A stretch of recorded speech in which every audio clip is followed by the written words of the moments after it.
ճանաչելը բերում է նոր ցեղասպանությունների, տեսանք կրկնություն ցեղասպանական գործողություններ, ցեղասպանության փորձ նաև Արցախի Հանրապետությունում բռնի տեղահանվեցին 150,000-ից ավելի հայեր, բայց նաև տեսնում ենք, որ մեր իշխանությունները շարունակում են խոսել խաղաղության մասին, երկխոսության մասին, նշում են հայ-թուրքական, այսպես ասած, իբրև թե առանց նախապայմանների հարաբերությունների մասին, բայց շարունակ առաջ քաշվող նախապայմանների պարագայում։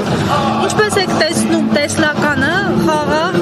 ապրելու տարածաշրջանում, որտեղ քո նկատմամբ ագրեսիվ է տրամադրված։ Գիտեք, այդ բոլոր թեզերը, որ իրենք առաջ են քաշում, դրանք կեղծ թեզեր են, դրանք մեր իրավիճակին չհամապատասխանող թեզեր են, որովհետև չի կարող խաղաղության մասին խոսք լինել, երբ 160,000 հայ իրենց տներից բնավեր են, տնավեր են, հայրենազուրկ են, չի կարող լինել։ Գոնե եւ կխոսվի վերադարձի իրավունքի մասին, միգուցե հույս կլինի նաեւ խաղաղության վերաբերյալ։ Չի կարող խոսվել խաղաղության մասին, երբ մեր հայրենակիցները Բաքվի բանտերում խոշտանգվում են, կեղեքվում են, ստորացնում են ու նվաստացնում են։ Գոնե այս երկու պատճառը ամբողջությամբ,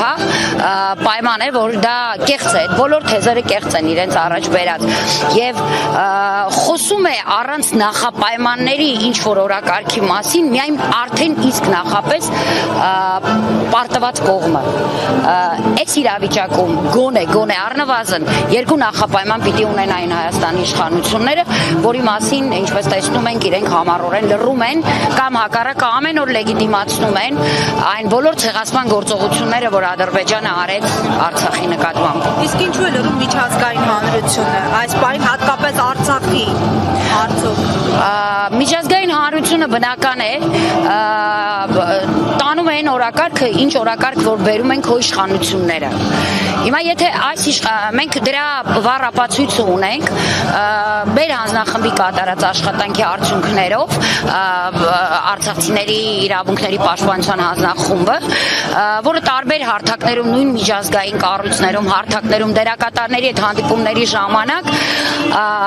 դիմացի կողմը միշտ փաստում է, փաստ որպես ներկայացնում է այն հանգամանքը, որ իհարկե աշխարհը դիտարկում է արցախցիների իրավունքը, բայց Հայաստանի իշխանությունները բացարձակ նույնիսկ եթե առաջարկը լինում է այլ կառույցներից, ապա իրենք լռում են կամ մերժում են նման առաջարկները։ Այսինքն մենք պետք է փաստենք, որ եթե Հայաստանի իշխանությունների օրակարգում չկա Արցախի հիմնախնդիր, չկա այլևս կարծես թե գերիների նկատմամբ պահանջ, չկա ընդհանրապես որևէ ազգային կողմնորոշում ու դիրքորոշում, մենք իրավունք չունենք միջազգային ատյաններից կամ հարթակներից այլ բան պահանջել։ Իհարկե, երբեմն հանրությունը դա անում է, փորձում է շրջանցել իշխանություններին, բայց ես չեմ կարծում, որ դա երբևէ կարող է արդյունք ունենալ։